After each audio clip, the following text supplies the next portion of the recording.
Salut tout le monde. Alors après avoir posté une vidéo sur le problème des hooligans au foot sur YouTube et sur TikTok, où j'insistais sur le fait que les supporters ne devaient pas s'attribuer le mérite des joueurs et dramatiser les défaites, j'ai eu des réactions assez vives dans les commentaires. C'est ça le foot, on gagne, on perd, on pleure, on crie ensemble, et c'est comme ça. C'est la compétition, donc si, c'est un drame si on perd. Il y a eu des suicides après Brésil-Allemagne, donc oui, c'est un drame. Les supporters sont les 12e joueurs. Ici Will Harmony, aujourd'hui j'aimerais approfondir donc ce sujet du rapport entre les supporters, les joueurs de foot et le football lui-même. Notamment en répondant à ces commentaires que j'ai reçus et que je vais étayer petit à petit. Alors je vais pas y aller par quatre chemins, si vous considérez que perdre un match dans lequel vous ne jouez pas est un drame, mais c'est que vous avez un rapport avec le foot qui est malsain. Exactement comme les fanatiques religieux qui ont un rapport malsain avec la religion. Là je m'adresse à ceux qui vont jusqu'à comparer le foot à une religion. Justement, de nombreux religieux prennent comme un drame le fait que des gens croient de moins en moins en Dieu, le fait de ne pas pouvoir porter le voile islamique à l'école ou en entreprise, le fait d'avoir mangé du porc, même si c'est à leur insu. Non, c'est pas un drame, car ils sont toujours libres de croire, mais pas d'imposer leurs règles religieuses dans les écoles, ni les lieux publics et autres. Les fanatiques du foot, c'est pareil. Ils sont libres d'aimer le foot, de soutenir telle équipe, mais pas de se prendre pour des joueurs, alors qu'ils ne jouent pas. Et ni de s'autoproclamer vainqueur d'un match dans lequel ils ne jouent pas, et encore moins de réagir de manière aussi excessive. Et même du côté des joueurs, je suis désolé, mais quand ils perdent, ils ont le droit d'être déçus, d'être tristes, voire frustrés, mais c'est pas un drame de perdre. Mais surtout dans une compétition où il n'y a qu'une seule équipe qui gagne. À la Coupe du Monde, statistiquement, chaque équipe n'a qu'une chance sur 32 de gagner. Bon, c'est plus compliqué que ça, évidemment. Donc faut pas s'attendre non plus à gagner la compétition. Faut pas partir perdant non plus, bien sûr. Mais il faut faire de son mieux. Faire de son mieux, c'est déjà une victoire.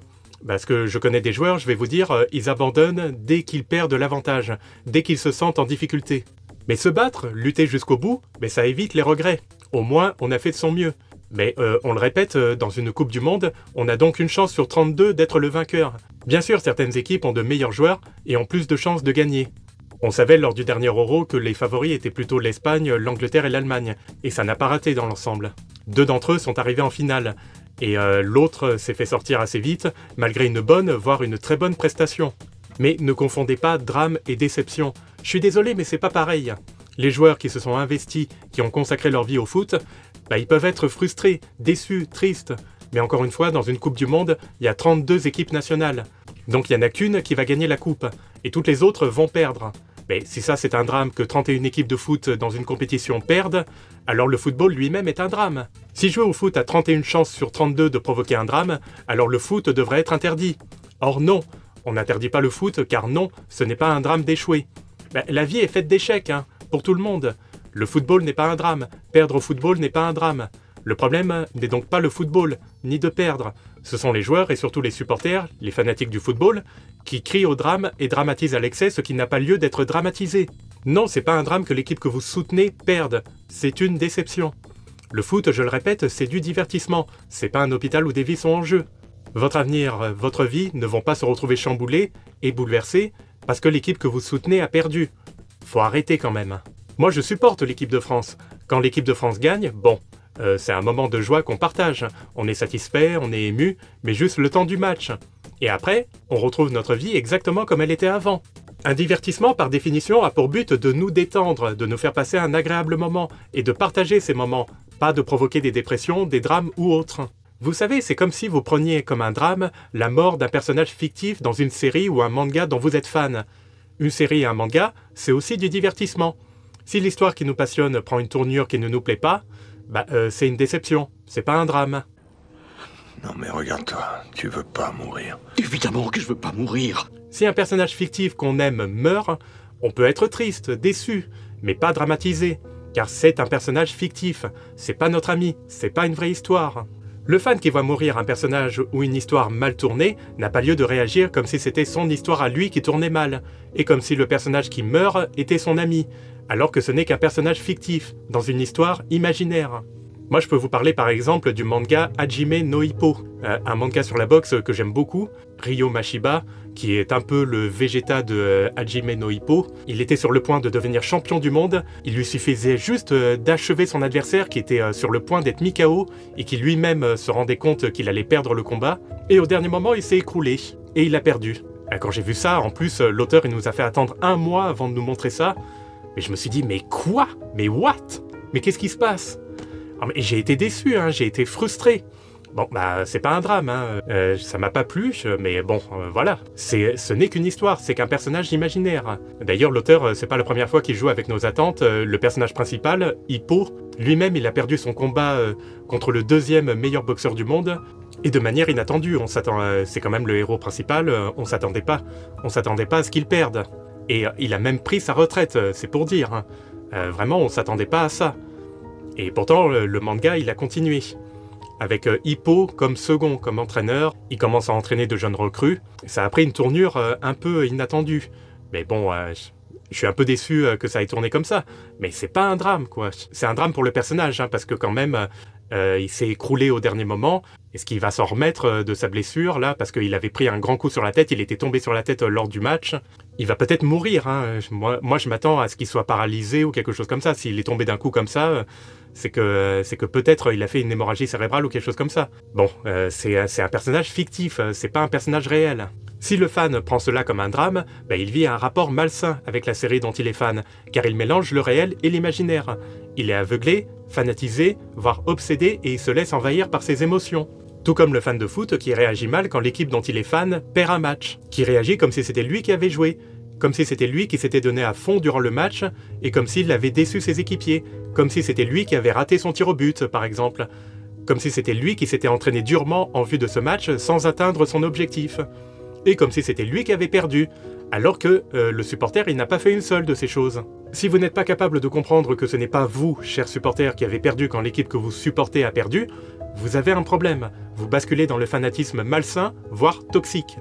Exactement comme les fans d'une série qui hurlent au scandale et au drame quand leur série ne prend pas la tournure qu'ils auraient voulu, et qui vont des fois jusqu'à proférer des menaces, harceler, agresser les producteurs, acteurs, réalisateurs, comme le font les hooligans au foot qui agressent les joueurs et les arbitres. Salut mon petit. Pourquoi tu fais autant de mal aux gens? Tu veux parler du football? Non, je parle de toi là. Pourquoi t'es aussi cruel? Quand vous ne faites plus la différence entre la personne que vous êtes et les joies que vous admirez, il y a un problème. De même que celui qui prend trop au sérieux et qui mélange fiction et réalité. Quand un geek perd à un jeu vidéo et qu'il réagit comme si la mort du héros virtuel de son jeu était un drame dans sa vie, cet individu, ce joueur, a lui aussi un problème. Non, j'ai perdu une vie. Comment je vais faire maintenant? Bon, là je prends le joueur du grenier comme illustration, mais comme il le dit lui-même, c'est un personnage, donc c'est de la comédie. J'ai l'impression franchement que ces gens-là qui parlent de drame quand une équipe de foot perd un match, une équipe en plus dans laquelle, j'insiste là-dessus, je sais, ils ne jouent même pas. J'ai l'impression que ces gens-là ne savent pas ce que c'est qu'un drame, franchement. Échouer à un examen d'entrée à la fac alors qu'on a passé des années à y travailler d'arrache-pied, mais ça c'est un drame. Non seulement nos efforts sont réduits à néant, mais en plus ça va compliquer notre avenir. On aura gâché des années à étudier pour un diplôme que l'on n'aura pas, et on risque de devoir pratiquer un métier déplaisant et mal payé, au lieu du métier qu'on voulait et qu'on aurait apprécié de faire. Un nouvel échec amoureux, alors que ça fait des années qu'on cherche le grand amour, ça c'est un drame. Ça affecte notre estime, notre vie, et ça nous fait perdre espoir en l'avenir, et ça nous prive d'un besoin essentiel à notre bonheur, à savoir d'aimer et de se sentir aimé. Un décès, perdre un être cher qui nous apportait de la joie, du réconfort, et une raison de vivre pour cette personne que nous aimions et qui nous aimait, ça c'est un drame aussi. C'est un bouleversement qui fait que notre vie ne sera plus jamais comme avant. Quand on attrape une grave maladie qui fait qu'on ne pourra plus vivre comme avant, plus faire les choses comme avant, ça aussi c'est un drame. L'équipe de foot que vous supportez qui perd un match, ça c'est pas un drame, c'est une déception, le temps d'une soirée foot. Si vous vous définissez à travers une équipe de foot, si votre vie tourne autour de cette équipe et que vous vivez à travers la dite équipe, vous avez un problème. Vous êtes toxique non seulement pour vous, mais peut-être aussi pour votre entourage, voire pour le sport lui-même. Mais encore une fois, c'est comme les fans d'un acteur, par exemple, qui ne se définissent qu'à travers l'acteur en question, qui le suit partout, qui le prend pour son ami, qui le copie. Et pour ceux qui comparent le foot à une religion, le problème justement de nombreux religieux, c'est que eux aussi, ils se gâchent la vie pour des raisons qui n'en valent pas la peine. Pour obéir à un Dieu qui n'existe peut-être même pas, pour lui faire plaisir et pour se donner une illusion d'importance. ils se définissent à travers leur religion, et laissent leur religion et leur obsession envers Dieu diriger leur vie. Certains fanatiques de foot font pareil, ils se définissent non plus en tant qu'individus à part entière, mais laissent l'équipe qu'ils supportent diriger leur vie, pour aussi se donner une illusion d'importance. Et ils se rendent parfois malades pour des gens qu'ils ne connaissent même pas, pour une équipe qui a perdu un simple jeu dans lequel, encore une fois, ils ne jouent même pas. Si la défaite, vous ne la digérez pas, comme ceux des années après en sont encore à revendiquer que la finale France-Argentine en 2022 était truquée, mais ces gens-là font partie de la communauté malsaine du foot. Il y en a qui me disent que c'est un drame que le Brésil se soit fait battre à plate couture contre l'Allemagne en 2014, parce que des gens se sont carrément suicidés suite à la défaite du Brésil. Oui, bah voilà, c'est exactement ce que je dis quand je parle de gens toxiques envers eux-mêmes. Ce qui est un drame, c'est que des gens en viennent encore une fois à dramatiser une simple défaite à ce point-là. Mais c'est comme le syndrome de Kurt Cobain. Des groupies se sont suicidés après le suicide du chanteur de Nirvana. Mais c'est du fanatisme, de la folie qui les a poussés à faire ça. C'est comme encore une fois les fanatiques religieux, qui agressent, qui détruisent et qui tuent pour faire plaisir à un dieu sans même savoir s'il existe. Mais le problème, ce ne sont pas les religions, ce sont ce que ces gens-là en font. Le problème n'est pas le foot, c'est une partie toxique de son public. C'est comme certains fans de Johnny Hallyday qui, comme je l'ai dit, ont divorcé de leur femme quand Johnny Hallyday lui-même a divorcé. Mais ces gens-là ne dissocient plus la vie de leur idole avec leur propre vie. Et ils vont jusqu'à détruire leur vie et leur famille pour mieux se focaliser sur ce qui les obsède, et pour mieux se prendre pour une personne qu'ils ne sont pas. Il pousse même le vice jusqu'à cultiver sa ressemblance avec Johnny, tatouages identiques à ceux de la star et tenue rock'n'roll. Comme le dit le docteur Sean Murphy, on se définit avant tout par les décisions que l'on prend. Et vous laissez d'autres personnes les prendre pour vous. Alors vous n'êtes personne en fait. Je reviens là-dessus, c'est comme les fanatiques religieux qui laissent leur gourou, leur prophète et leur Bible ou Coran ou je ne sais quoi décider pour eux de ce qu'ils doivent croire, de ce qu'ils doivent faire, de ce qu'ils doivent aimer. Donc en bref, qui se privent eux-mêmes de leur libre arbitre pour suivre aveuglément sans réfléchir leur gourou, comme le font les fanatiques de foot ou de Kurt Cobain ou de Johnny Hallyday, qui font tout et n'importe quoi sans réfléchir, juste pour suivre, se conformer ou se prendre pour leur idole. Non, c'est pas un drame que le Brésil ait perdu contre l'Allemagne, malgré la défaite écrasante. C'est un drame que des gens fanatisés existent à ce point-là. Après, attention, je dis pas que tous les supporters de ce genre vont jusqu'à être violents et réactionnaires comme ces gens-là, qui représentent l'extrême partie toxique. Mais j'insiste sur le fait que dramatiser une défaite d'une équipe que l'on soutient veut dire que l'on s'identifie trop à l'équipe en question, et que ça reste malsain. Car vous vous rendez malade pour rien, vous dramatisez pour rien. Et limite, vous vous rendez malade tout seul, vous vous compliquez la vie pour des raisons qui n'en valent pas la peine. Il y en a qui m'ont dit « Ouais, tu sais pas ce que c'est que la passion ». Ben justement, être passionné à ce point-là, c'est malsain justement. La passion peut nous pousser à la folie justement, et à ne plus dissocier fiction et réalité et divertissement et sérieux. Plus la passion est forte, plus notre lucidité est obscurcie. Le foot doit nous rassembler, pas nous diviser, pas nous rendre malades, pas provoquer des drames et encore moins nous rendre violents. Après, on peut être ému aux larmes, oui, en lisant une histoire triste ou en regardant un film émouvant. Ou en voyant des sportifs se donner à fond et accomplir un exploit, oui aussi. Le divertissement, c'est aussi fait pour ça. Transmettre des émotions, mais si vous en venez à dramatiser et confondre votre vie avec celle d'un personnage fictif dont la vie a tourné au drame, encore une fois, vous avez un problème. Idem si vous en venez à dramatiser un échec à un jeu. Le seul enjeu d'un match de foot, c'est pas un diagnostic médical vital, c'est pas sauver la maison d'un malheureux, c'est pas préserver l'économie, l'environnement d'un pays. Le seul enjeu d'un match, c'est un titre. Et un titre qui, vous les supporters qui regardez cette vidéo, ne vous revient même pas. Donc vraiment crier au drame pour quelque chose d'aussi superficiel en plus dans le fond qu'un titre honorifique, mais c'est même pas un besoin matériel, ni biologique, c'est juste une sensation d'accomplissement ultime. Mais qui revient à celui qui accomplit l'exploit. Les supporters, mais c'est pas vous qui devenez champion du monde. Quand la France a gagné en 2018, mais vous n'avez rien gagné. Quand elle a perdu contre l'Argentine, vous n'avez rien perdu. Vos enfants n'ont pas succombé à une grave maladie. Votre femme, votre mari ne vous a pas quitté. Votre maison ne s'est pas écroulée. Vous n'avez pas été licencié ni rien du tout. Vous n'avez pas chopé une maladie grave. Si de telles choses vous sont arrivées récemment, j'en suis désolé, pardonnez-moi d'y faire allusion, mais je ne crois pas que ce drame que vous vivez a un quelconque rapport avec une défaite ou une victoire à un match de foot. Sans supporters, il n'y aurait pas de foot. Fin du débat. Oui, fin du débat, on discute pas avec moi raison, et vous tort. Mais moi je dirais surtout, sans supporters, il n'y aurait pas de footballeurs riches. Moi, j'ai pas besoin de supporters pour jouer au foot.